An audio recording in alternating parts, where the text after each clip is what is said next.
Get this going. All right, welcome to Real Talk for Real Moms. This is episode 3 with my friend Jennifer. Hey, Jennifer. Hello. Hello. Jennifer and I have been friends for years. My goodness, our littles were tiny when we met. All right, let's start with the easy stuff. How many kids do you have, Jennifer? I have 3 kids, and I think we met when I just had number 2. My oldest is Charlotte, and she's 11. Mary is 9, and I remember we met at MOPS. Yes. And my first day of MOPS was my due date with Mary. So that it's been probably 9 years, 9.5 years actually. And then my youngest is Hudson, and he's 6. And actually, Charlotte and Hudson are homesick with me today. So if you hear anything in the background, one's watching Harry Potter, and the other is eating pancakes. The oldest just got over something and is back at school, and the youngest is sick in the living room. So it's going around. It's that time of year, yeah. The funk spreads quick. All right, yeah. So let's start easy. What's the funniest thing that each child has ever done? Oh my gosh, that's actually, of all the questions you told me you were going to ask, that's the hardest question, because they do funny stuff all the time. I just don't remember it. But what I like about Charlotte is, and this is kind of related to your question, is that the way she loves puns. So you can tell a joke and she'll laugh, but you tell her a pun and she does this like, I love you, baby.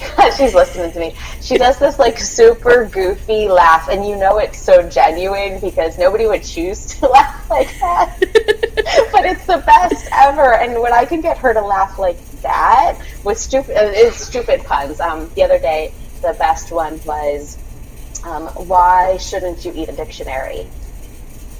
Because it'll give you the sorest throat. I like puns too, obviously. So that's probably like the funniest thing, even though it's not like the story, but that's what I really love about, and that's one of the ways that our family has fun together is with puns. We like words. Okay. What about the other 2? Anything funny that they do? Mary's my serious child, and no, she doesn't do funny things. But Hudson, he's the baby of the family, and he's a boy, so he's always trying to get attention in different ways, and he just likes to make silly faces. He'll just randomly be talking, and he'll be like, that sounds like something my son would do. Just because. Just don't use it as like the screenshot for this video chat, please. Appreciate that. I'm real, but that wasn't me. That was me imitating him. I could just see Facebook doing that too, and I'd have to tell Facebook what to do with themselves. All right, What would you say was the biggest surprise to you about being a mom at the beginning? I distinctly remember holding Charlotte.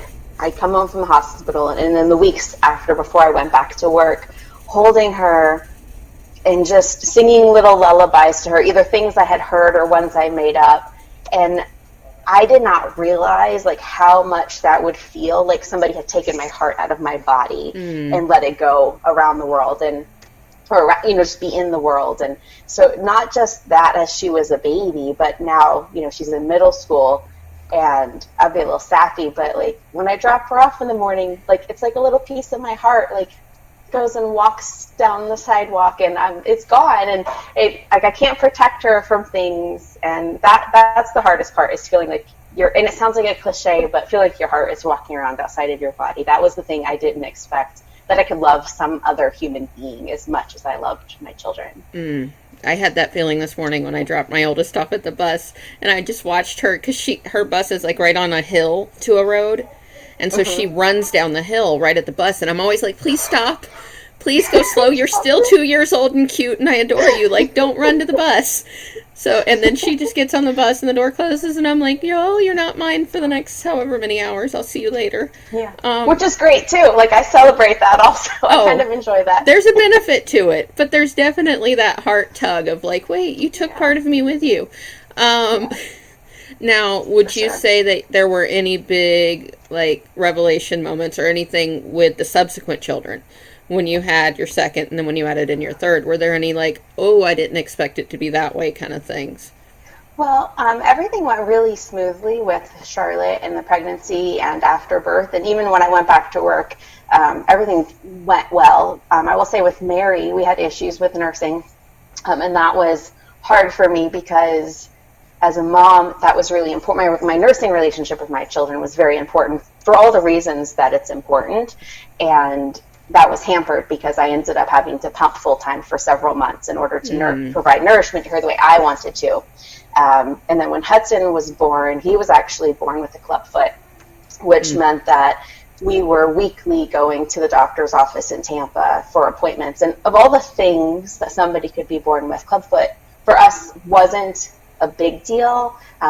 He adjusted to it well. It was all he knew. But when we went into, after the 3 months of 10 weeks of casting, you start wearing, the child starts wearing boots that hold their feet in the proper position, and adjusting to that was really difficult. Like I had to, and I think this is the way with a lot of parents who have children who are born with special needs.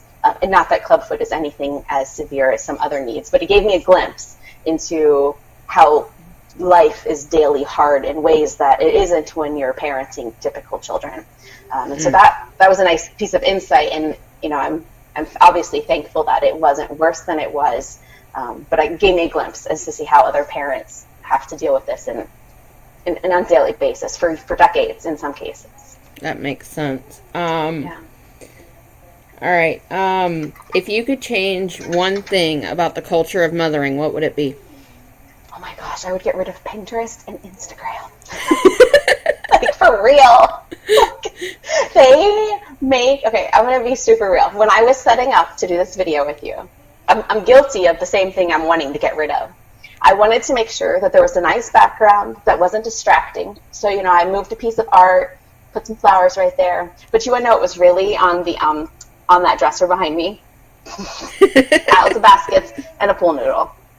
So, like, I wanted the video to look nice, so I didn't want that to be a distraction, so I don't feel guilty about doing this, but Pinterest and Instagram, more than any other platform we have, I think just create burdens on mothers that weren't meant to be ours to bear. So, my 9-year-old planning a birthday party, she's, Googling unicorn cake.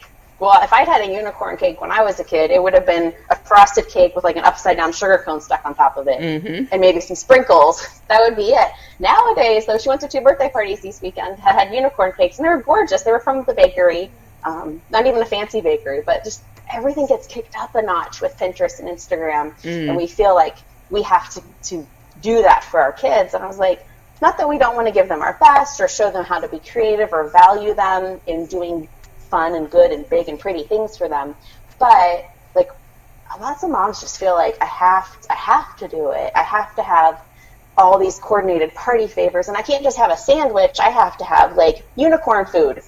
It's a sandwich or it's a treat. Like, and so I would, not that we should get rid of the platforms. Probably there's good to be had in social media. Obviously, like relationships like this, because I don't get to see you in person, like hardly ever. True. But just dial back like this need to be perfect and to present this like perfect image.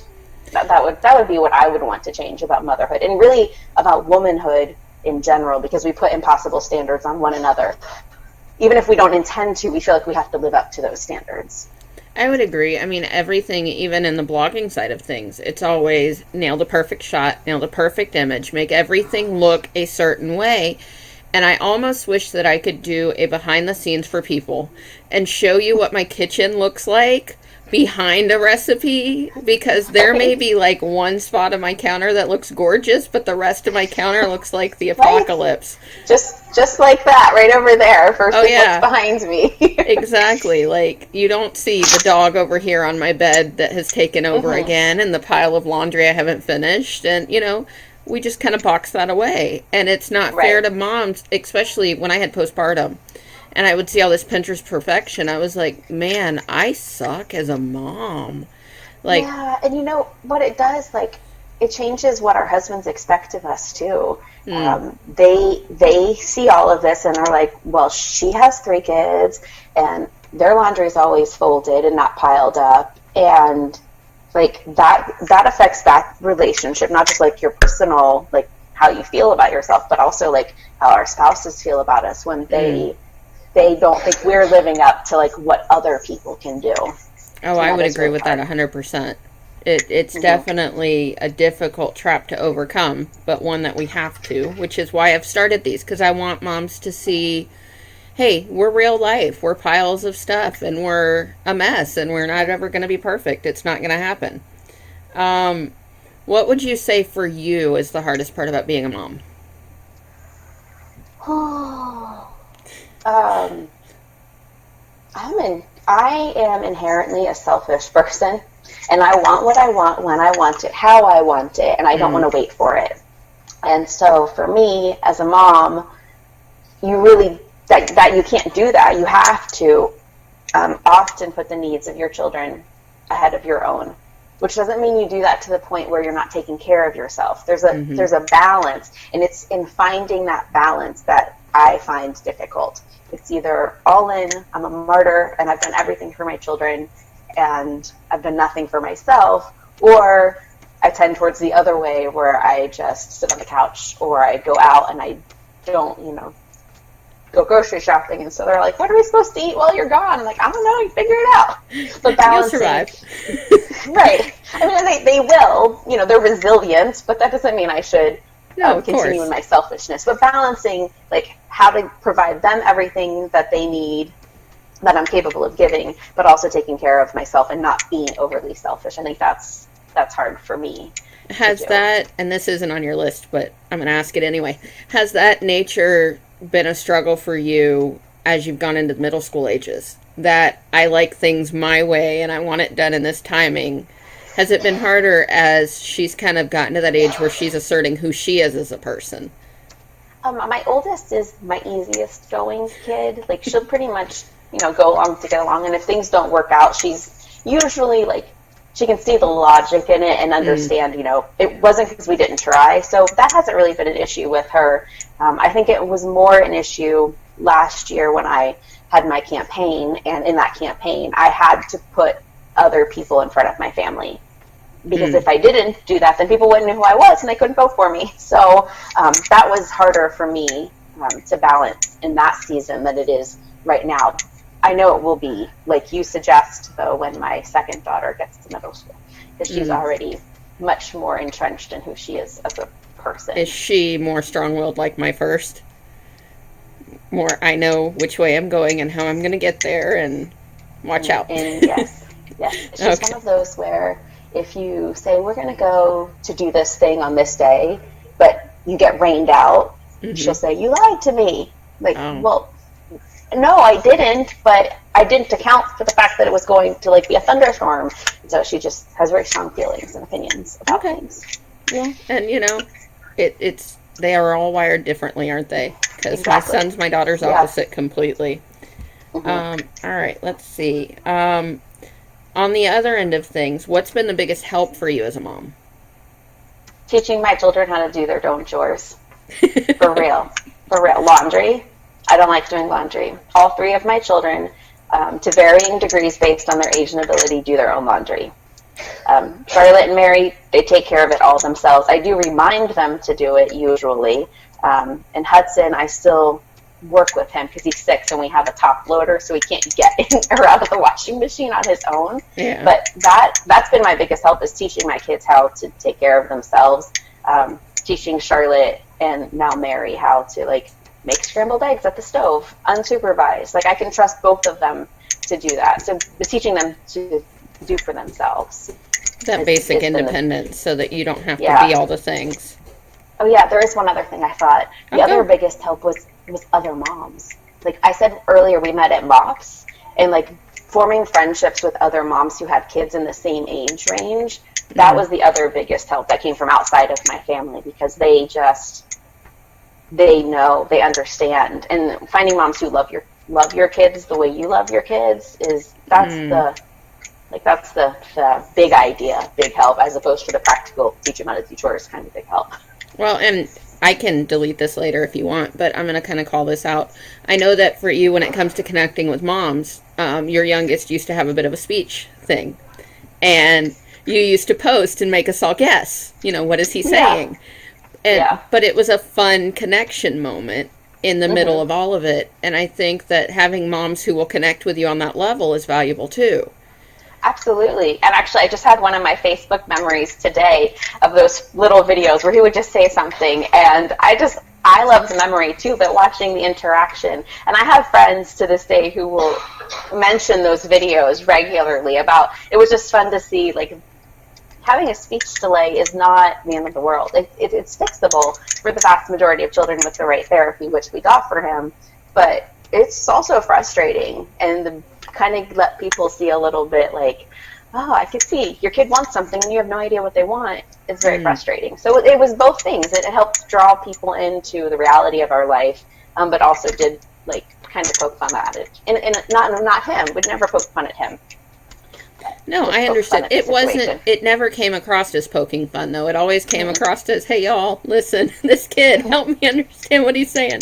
But that's how I feel with everybody else's kids when they're under a certain age. Now that mine are older, I'm like, "What's your little one saying?" Because I can't speak it anymore. I'm not fluent anymore. Right. All right. If you could give one piece of mom advice, what would it be? Really, just one?